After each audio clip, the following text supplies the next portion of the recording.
विष्णु भट्टराजी, स्वागत छ हजुरलाई एकता टिभी नेपालमा। हजुर धन्यवाद, नमस्ते। राजनीति उतार चढाव भन्ने क्रममा नेपालमा अहिले भर्खरै आधी घन्टा 20 मिनट अगाडिको कुरामा विस्तारित मन्त्री परिषद चाहिँ पूर्ण रूपमा खारेज गरिएको भनेर सर्वोच्च अदालतबाट निर्णय आएको छ। त्यसमध्ये 20 जना खारेजीमा र 5 जना मात्रै बाँकी भन्ने कुरा छ। अब हजुर वरिष्ठ अधिवक्ता, कानुनको ज्ञाता र यो सर्वोच्च अदालतकै विशेषता कुरा भएकोले गर्दा हामीले सुरुमै हजुरको एक्सक्लुसिभ इन्टरभ्यू लिन खोजेको। यो सुन्ने बित्तिकै अब के हुन्छ, यो के गरिएको खासमा? यो जसले यो संविधान निर्माण गर्नुभयो र जसले यो संविधानलाई संघीय लोकतान्त्रिक गणतन्त्रको साह्रै ठुलो उपलब्धि र एउटा संसदीय प्रजातन्त्रको नमुनाको संविधान भनेर जे भन्नुभएको थियो, त्यो संविधान अन्तर्गत तपाईले न्यायपालिकाको स्थापना गर्नुभएको थियो। त्यही न्यायपालिकाले त्यही संविधानको व्याख्या गर्दाखेरि अहिले नेपालको राजनीति चाहिँ छताछुल्ल सडकमा यो बुरी हाल देखिएको हो। र यो कसरी पनि हो भने अस्ति पुस 5 गते प्रतिनिधि सभा विघटन गर्दाखेरि पनि फागुन 23 गते प्रतिनिधि सभा पुनर्स्थापित हुँदाखेरि पनि यही संविधानका प्रणेता हौँ भन्नेहरूले एक थरी लड्डु खाँदै थिए। अर्को दिन फेरि नेकपा एमाले र माओवादी बेग्लै बेग्लै भन्दा फेरि भाङ खाएर धधुरो खाएर लड्दै थिए।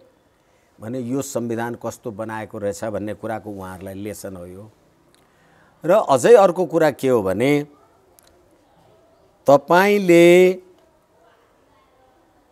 प्रतिनिधि सभा विघटन गरेपछि संविधानको धारा 77 बमोजिम तपाईले प्रतिनिधि सभामा विश्वासको मत प्राप्त गर्न सक्नु भएन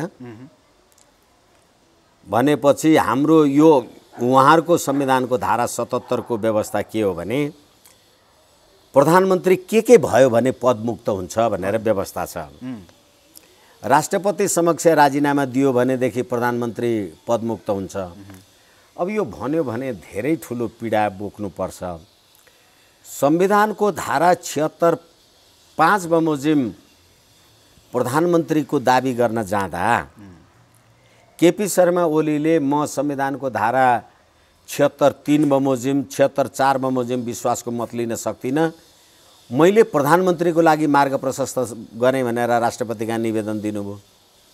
निवेदन दिएको 2 घण्टा भएको छैन, उहाँले चाहिँ होइन फेरि म 153 पाउँछु भन्नुभयो।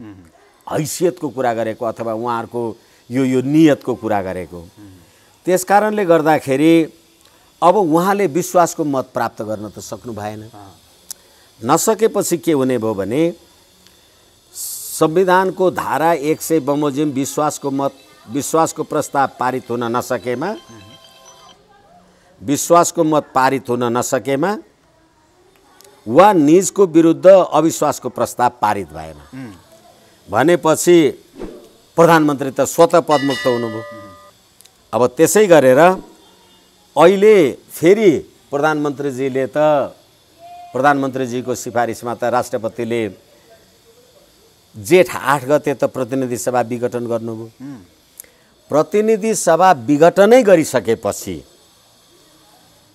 तपाईँ संसद सदस्य हो होइन? केपी शर्मा ओलीजी पनि होइन, शेरबहादुर देउवाजी पनि होइन, अदालतमा विचाराधीन छ, आफ्नो ठाउँमा छ।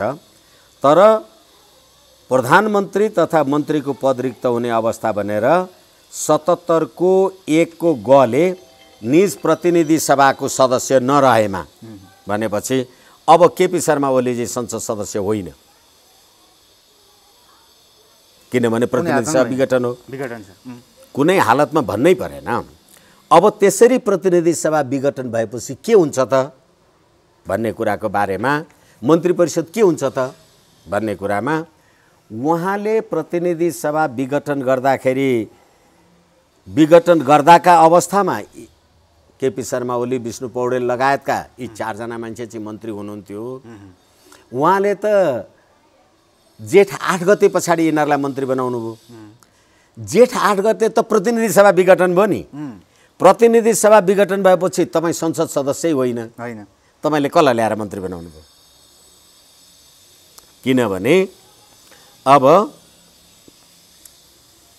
यही 77 को 3 ले के भन्यो भने उपधारा 1 बमोजिम प्रधानमन्त्रीको पद रिक्त भएमा प्रतिनिधि सभा विघटन गरेपछि त प्रधानमन्त्री स्वतः पदमुक्त भयो र उहाँ त अर्को चुनाव गर्नका लागि म त केयरटेकर हुँ भनेपछि उपधारा 1 बमोजिम प्रधानमन्त्रीको पद रिक्त भएमा अर्को मन्त्री परिषद गठन नभएसम्म सोही मन्त्री परिषदले कार्य सञ्चालन गर्छ भनेपछि तपाईँ आफैले कार्य सञ्चालन गर्न पाउनुहुन्छ, अर्को मन्त्री परिषद विस्तार गर्न कसरी पाउनुहुन्छ?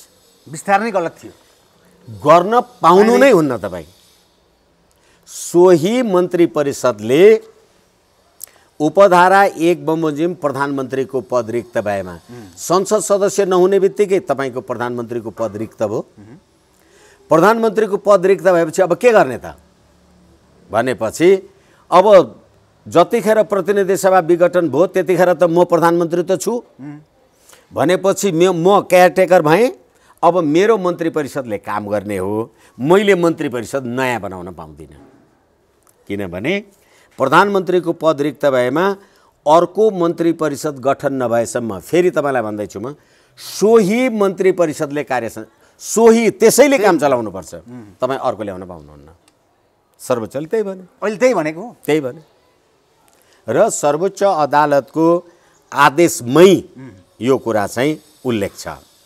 जस्तो प्रधानमन्त्रीले विस्तार गर्न सक्ने भनी प्रधानमन्त्रीले मन्त्री परिषद विस्तार गर्न सक्ने भनी संविधानको कुनै पनि धारामा उल्लेख नभएको र संविधानको धारा 77(3) ले साबिकै मन्त्री परिषदले कार्य सञ्चालन गर्ने भनी किटान गरिरहेको अवस्थामा प्राइमा फेसी रूपमै मन्त्री परिषदको विस्तार गर्ने वा थप गर्ने अधिकार प्रधानमन्त्रीमा रहेको देखिँदैन।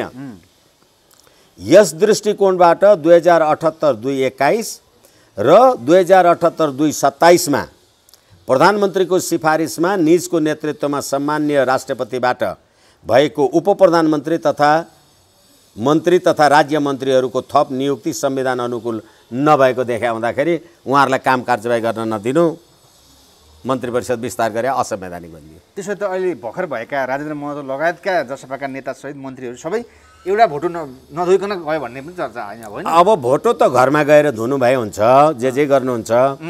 तपाईँले भोटो धुनु भएको छ कि छैन भन्ने कुरा त संविधानमा त तपाईँ राजेन्द्र महतो होइन, अस्ति यही संविधानको शपथ ग्रहण गर्ने अनि त्यही संविधान बमोजिम तपाईँले शपथ ग्रहण गर्दा यो संविधानको कर्तव्य आदि इत्यादि पालना गर्छु भनेर शपथ ग्रहण गर्नुभयो। त्यही सर्वोच्च अदालतले संविधानले चाहिँ यो पालना गर्ने कुरा मिलेन है भनेपछि अब भोटो धुनु छ, टोपी धुनु छ, घरमै धुनुहोस्। यो कुरा त वास्तविक थियो पहिले हो। त्यसैले सर्वोच्च अदालतले के भन्यो भने उपरोक्त मितिमा भएको मन्त्री परिषद विस्तारमा परेका प्रतिनिधि सभा विघटन हुनु अघिसम्म कायम रहेका उपप्रधानमन्त्री विष्णुप्रसाद पौडेल तथा मन्त्रीहरू कृष्णगोपाल श्रेष्ठ, वसन्त कुमार नेमाङ र लीलानाथ श्रेष्ठ बाहेकका अन्य बाँकी उपप्रधानमन्त्रीहरू रघुवीर महासेठ, राजेन्द्र महतो, मन्त्रीहरू खगराज अधिकारी भनेर सबैको नाउँ टोकेर तपाईँहरू असंवैधानिक भनिदियो।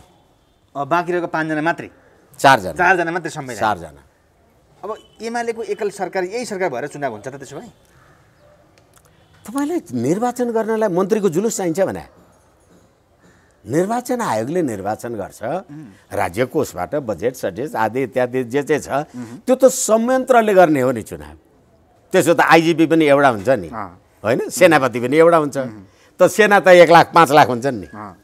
त्यसकारणले गर्दाखेरि यसले निर्वाचनलाई केही असर पर्ने कुरा होइन। त्यसो भएदेखि यो कुरा थाहा हुँदाहुँदै केपियुले किन पहिला विस्तारित गरेर त्यसो भएदेखि तपाईँ पनि त वकालत बुझ्नुभएको मान्छे किन गरेर झुक्क्याउनु? म नै राज्य हुँ, आई एम स्टेट भनेर भन्थ्यो इदी अमिनले। मैले जे गरे पनि हुन्छ भनेर जे भनेको थियो त्यसको नतिजा हो। यसै कारणले उहाँले अहिले यो पछिल्लो पटक मन्त्री परिषद विस्तारदेखि लगायतका जे जति काम कारबाही गर्नुभयो होला ती कुराहरूमा कहिले पनि मेरो समर्थन रहेन, कहिले पनि गरेन। यो पछिल्लो उसमा कहिले पनि मेरो समर्थन रहेन। तर सुरुमा त साथ दिँदै आउनुभएको थियो नि।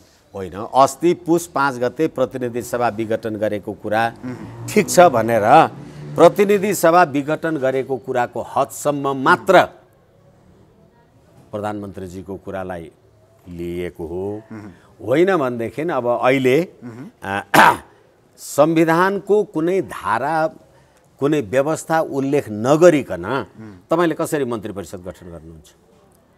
तपाईँ चाहिँ संविधानको धारा 76(5) बमोजिमको प्रधानमन्त्री अनि तपाईले चाहिँ मलाई संविधानको कुन धारा अन्तर्गत मन्त्री नियुक्ति गर्नुभयो? सर्वोच्च अदालतको अन्तरिम आदेशले त भन्यो। त्यसपछि भर्खरै अब एमाले एउटा विज्ञप्ति निकालेको छ, हजुरलाई पनि थाहा छैन, न्युजमा आइरहेछ। एमाले के भन्यो भने अदालतको यो आदेशले राजनीतिलाई थप जटिल बनाउँछ भन्न थाल्यो। अब के हुन्छ? तपाईहरुलाई मैले धेरैचोटि निवेदन गरेको छु,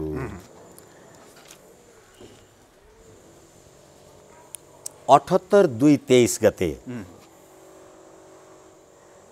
नेपालको प्रधान सेनापतिले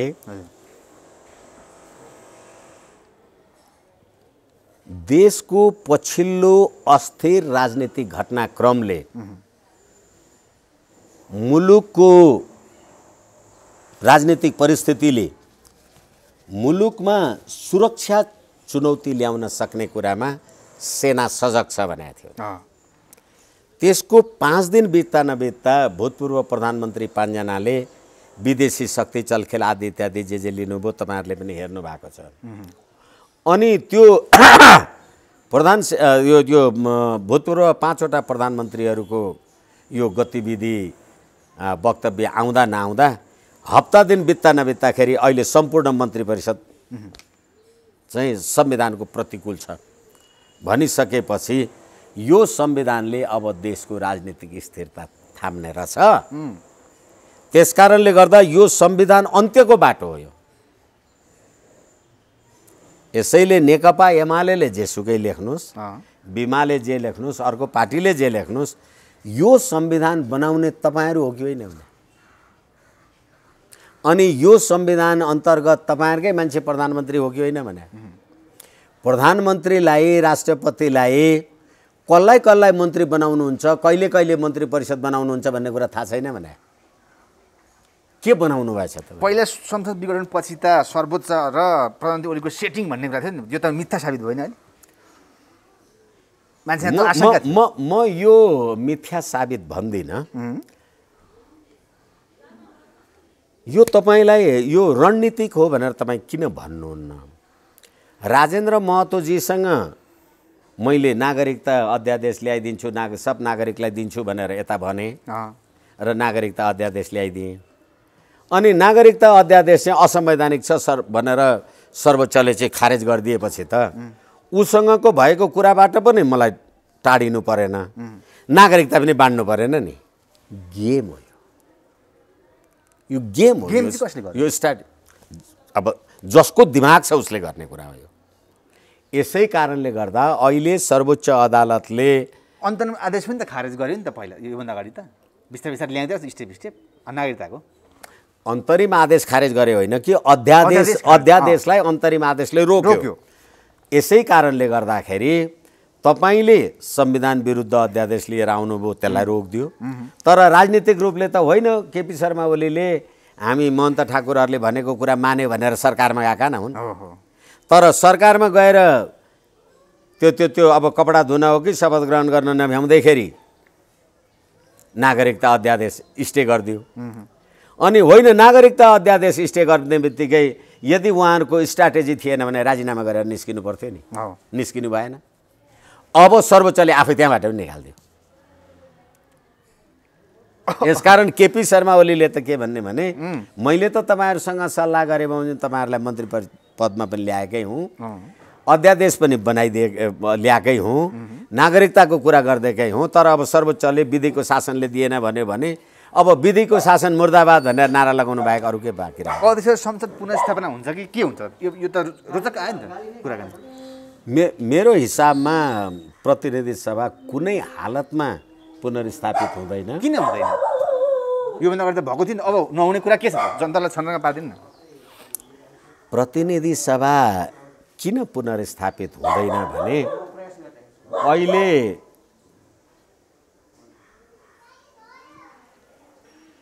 राष्ट्रपतिजीले संविधानको धारा 76(5) बमोजिम प्रतिनिधि सभामा विश्वासको मत प्राप्त गर्न सक्ने आधार प्रस्तुत गर्नेलाई प्रधानमन्त्री बनाउँछु भन्यो। केपी ओली 153 लिएर जानुभयो, शेरबहादुर देउवाजी 149 लिएर जानुभयो। एउटा पार्लियामेन्ट हाम्रो 275 को 302 जनाको संसद सदस्य हुन्छ। त्यो 302 जनालाई पुनर्स्थापित गर्ने हो सर्वोच्चले। यस कारणले गर्दाखेरि र फेरि अर्को कुरा के भने, अब यति कुरा मैले धेरैचोटि भन्छु, म तपाईहरुलाई सम्प्रेषण गर्न सक्छु जस्तो लाग्दैन मलाई कहिलेकाहीँ। संविधानको धारा 66(2) को व्यवस्था के हो भने, संविधान बमोजिम राष्ट्रपतिले गर्ने काम कार्यवाही लामो कुरा नगरिकन मन्त्री परिषदको सिफारिसमा प्रधानमन्त्रीले जाहेर गरे बमोजिम हुन्छ भने हुन्छ। भनेपछि अब तपाईहरु 2 जना प्रधानमन्त्री हुन सक्ने आधार प्रस्तुत गर्नुस् भन्दाखेरि कुन मन्त्री परिषदले सिफारिस गर्यो विद्यादेवीलाई? किनभने त्यो त राष्ट्रपतिको कार्यकारी अधिकार रहेछ। राष्ट्रपतिको कार्यकारी अधिकार भएकै कारणले उहाँले सर्वोच्चमा के लिखित जवाब दिनुभयो भने, राष्ट्रपतिले आफ्नो पदीय हैसियतले गरेको काम कारबाहीमा अदालतमा सवाल जवाफ गर्न पाइँदैन। राष्ट्रपति उपराष्ट्रपतिको सेवा सुविधा अधिकार सम्बन्धी ऐन 2074 को दफा 16 ले भनेपछि मैले मेरो विवेक गरेको बारेमा तपाई प्रतिनिधि सभा पुनर्स्थापना हुन्छ र हुँदैन भन्ने को जनताले भन्ने कुरा हो नि। अब के हुन्छ त्यसपछि? फेरि क्षमा चाहौँ, कुरा बुझ्नु पर्का लागि निवेदन गर्छु म। जनताले बुझ्ने अजन्ताले बुझ्ने होइन। तपाईको विशुद्ध कार्यकारी अधिकार सर्वोच्च अदालतले तपाईको विशुद्ध कार्यकारी अधिकारमा प्रवेश गर्नै पाउँदैन भनेको। किनभने संविधानको धारा 76(5) बमोजिम प्रधानमन्त्री नियुक्त हुन सक्ने आधार कहाँ प्रस्तुत गर्नु पर्यो? राष्ट्रपतिकोमा। तपाई राष्ट्रपति, म 153 लिएर गएँ, उहाँ 149 लिएर जानुभयो। 275 को संसद सदस्य भएको पार्लियामेन्टमा उहाँ र मैले तपाईकोमा ल्याएको सदस्य संख्या त 302 जना भयो नि। अब त्यस्तो पार्लियामेन्ट छ भनेर सर्वोच्चले स्थापित गर्ने? यसै कारणले शेरबहादुर देउवाको दाबी पनि झुटो, केपी शर्मा ओलीको दाबी पनि झुटो। आधार छैन। तर र त्यो आधार कसले हेर्ने? म राष्ट्रपति मैले हेर्ने। किनभने त्यो आधार हेर्नलाई त प्रधानमन्त्रीको सिफारिस भनेको छैन। यस कारणले गर्दाखेरि म 100% विश्वस्त छु यो प्रतिनिधि सभा पुनर्स्थापित हुँदैन भनेपछि अब संसद अहिलेको जे अवस्था छ, चुनावको कुरा पनि छ। अब चुनाव हुन सक्छ, चुनाव हुन सक्दैन, त्यो आफ्नो ठाउँमा छ।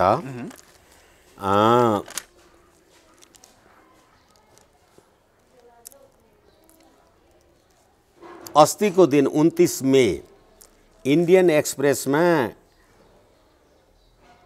तत्कालीन नेपालका राजदूत, भारतीय राजदूत श्याम शरणले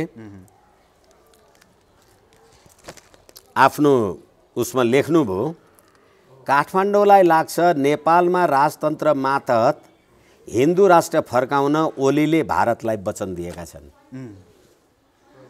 यो सम्पूर्ण कुरा, यो रणनीतिक कुरा हो। यो